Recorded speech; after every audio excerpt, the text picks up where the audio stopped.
Why are my peace lilies dying? The peace lily, or spathiphyllum, tolerates low light and blooms if given enough indirect light.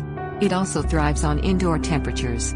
Their tolerant nature makes it difficult to understand why they sometimes die.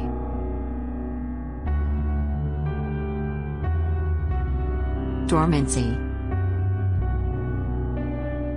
Temperatures in the 50s, drafts or heavy bloom can trigger dormancy in spathiphyllum that resembles a dying plant. Browning tips and drooping, dying leaves may last for 1 or 2 months. Plants will begin growing again if you keep them moist but not wet and place them in bright filtered light. Extremes. Too much water or fertilizer leads to root rot, leaf collapse, wilting, burn tips or necrosis, which is dead leaf tissue. Excessive heat or light causes curled, chlorotic or yellow leaves with spotty leaf burns. Stunted growth and chlorotic leaves signal nutrient deficiencies.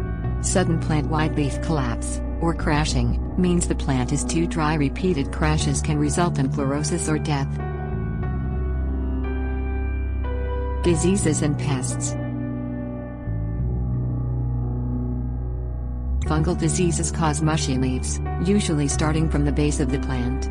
Mosaic virus causes general mottling of leaves. Visible mealybugs and scale cause stunted plants that may weaken and die. Aphids, thrips and shoreflies are nuisance pests that generally only affect appearance.